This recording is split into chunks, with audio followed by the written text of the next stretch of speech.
how do you go from serving in ministry, doing some youth group stuff, having a family, 5 years married, kids, the whole bit, to kind of stumbling across this format of the podcast, which I just think is, it's like, it's all of the good, it's all the things. Yeah. Like there's a niche to it. Mm-hmm. It's funny. It's not super like combative or like, like some of the content I get into, it could be pretty edgy Right, and, stuff like that. But you guys' stuff is fairly light. There's humor to it. It's done well. There's story, narrative. Mm-hmm. How did you stumble into just being a creator in general? So I've been a creator actually for quite a while. When I lived in Pennsylvania, my parents said, you know what, you should go get a job at a local news station. Oh, wow. And just for the exposure and the learning experience of being a creator. So I was like a news anchor, like my senior year. Really? How weird is that in a small town? Wow. So I'd go to like... how far away was this from where you actually live? So this was like 10 minutes. Okay. Like we knew the family. Wow. Yeah. And you guys had like a little small news station. And you were able to be an anchor on the news? Yeah. Is this stuff still on YouTube? I'm going to say no, but yeah, it's out there. Oh, you got to show me some of it It's after. so bad. So I would go to like sports games at the high school and interview players afterward. And then I'd go to a desk.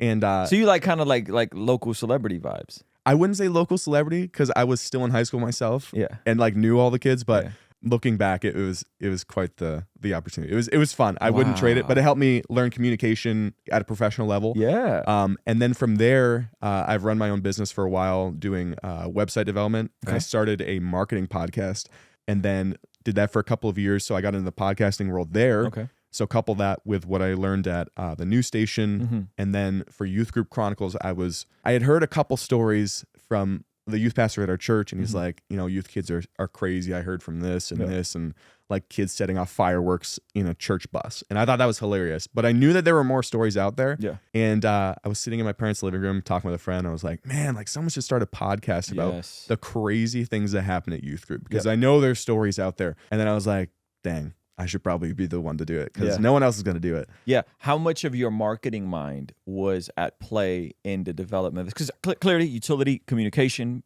public speaking, all those sorts of things. But then there's I see an in the marketplace. I see a niche that isn't being filled. And how much of it was that, would you say? A lot. Yeah. On top of that, I'm extremely strategic. Okay. So I really thought it through, like, man, what are the angles here? And it's like the perfect storm of a podcast, if you will, because one, the content, I don't really have to create the content. Come on. I don't have to sit down and come up with ideas for the show. Hey, thank you so much for subscribing to our newest YouTube channel, Mastermind My Business, the channel where you get access to information on how to create, how to grow, and how to learn. But I wanted to show you something kind of crazy. Over 71% of the people that watch this channel are not subscribed. Please consider subscribing, turning that bell notification on so you don't miss anything. All right? I appreciate you. Once the wheels got turning, people naturally will send in their show, their stories to be on the show. I mean, there's obviously a lot of work that goes into it, but that takes off a huge component. And then on top of that, people love to laugh. If you marketing, people want to laugh, and there's not really a ton of just funny Christian creators. I mean, there's some comedians and stuff, but nothing in this niche of youth group. Yeah. So well, nothing. I would take it a step further, dude. I would say not a lot in the niche of just Christian entertainment. Yeah. One of the things we do intentionally is we're not trying to be super theological and lofty, right? And I'm passionate about that, but there's levels to that. There's folks that, like we were talking on offline about like the Trinity debates. There's folks that, and my buddy God Logic, I just met him, had him on. I mean, he literally does a channel. It's a fairly big channel. I think almost 50,000 subscribers, and all they do is debate. Yeah, that is what they do, and they go deep on the minutia of begotten and what does it mean in the original, like, dude. And I'm like, all right, like. That, like, I don't want to do that. And so a lot of the stuff we do, and even when you guys pulled up, I was trimming a video from the church burning down. I was like, man, I don't want to sound like I'm laughing at a church burning down, but I'm laughing at the Snopes covering it and how ridiculous, right? So we do a lot of stuff that is just straight, like, this is for entertainment. I am not your pastor. Yeah. I am not trying to shepherd you. But we are going to talk about godly principle, biblical principles to help you navigate your life. But there is a huge, I think, void in just strictly fun, good, entertaining concepts, and then you add the humor component, which for us is kind of what Zach is really good at. Zach is really good at just the humor component, little callbacks, and sometimes I miss them. Like, but I think you're totally right, dude. I think it's the perfect overlap of all of these different things that positions you guys to be a purple cow in the marketplace. I'm sure you've read the book Purple Cow by I haven't Seth read Godin. it, but it's on the list. The concept is good. It's a good book. It's an easy read. But Seth Godin talks about this whole idea if you're driving in a farm in upstate New York, which y'all got a lot of farms, or in Pennsylvania, and you see a cow, and what are you going to do? You're going to keep driving by it. It's just a cow. But if you keep going and you see a purple cow, you're going to stop the car, pull over to get your selfie, take your pictures, the whole bit, to call, FaceTime somebody. And that is what, by proxy, that is what makes a good product, a good brand, a good narrative, is that it is unique, it's unexpected, there's humor, all these different things. And I think people miss that there's strategy to it. There's a lot of strategy. It's not just like spontaneous. It's going to be organic. I hate that word, by the way. Organic. Talk about some of the strategy in your thinking towards this stuff. So a lot of people might get annoyed when it comes to the podcast itself, because if you listen to the audio podcast or if you watch on YouTube, every story, or a lot of them, starts with, this is the craziest thing that happened in my youth group, and then I'll read the story, and the next one is, this is the wildest fail I had at youth group, and everyone knows that is coming on maybe the audio podcast. But when it comes to discoverability, I'm chopping up those stories for YouTube or for TikTok and Instagram Reels, right? So if someone stumbles across a story of us just talking, one, they're not going to be hooked. So we have to create a hook even in the audio podcast when we're recording for every single video that we're going to put out, because you don't know who's going to stumble across it.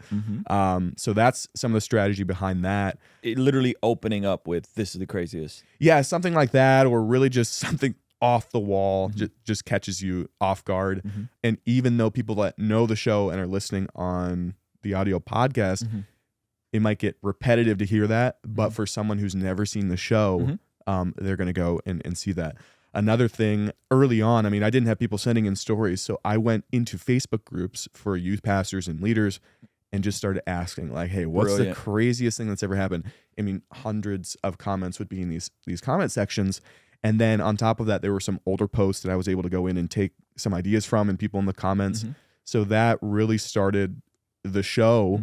And then on top of that, I followed up with every single person that had been on the show, because they don't know about the show. This is brand new. And I said, hey, we featured your story, and then they share it with 5-10 people.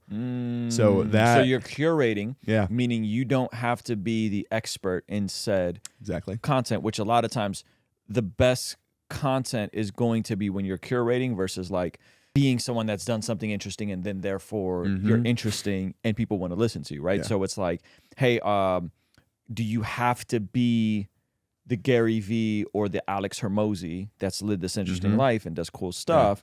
Which is not me. Right? Which is very few and far between, right? To go build a $10 million, $100 million, or whatever, right? To go be the cool pastor guy who builds a cool church, who has the resources to then go start the content. Or do you take content and curate other people's stories? Exactly what we do. Yeah. So that's genius. Yeah, and that way you don't have to sit down and come up with the content, because on the show I've shared like 3 stories of my own. That would be an intro to a podcast, and then that would be the end of Youth Group Chronicles. So I tell people all the time on the show, I'm like, hey, just so you know, when the stories dry up, that's the end of Youth Group Chronicles, which they haven't. It's not. They're never going to dry up. Hey, this is a segment from our daily after party stream. Consider partnering with us online for as little as $5 a month to get access to these daily after party streams completely unedited. You'll also get access to our podcast as they are streamed live into the community before anyone else gets to see them, get to interact with our guests, get access to our private Discord server, and a discount code for our store for as little as $5 a month. Ultimately, that will help towards helping us continue contextualizing the gospel using media and podcast here on YouTube. All right, I'll see you over there. Peace.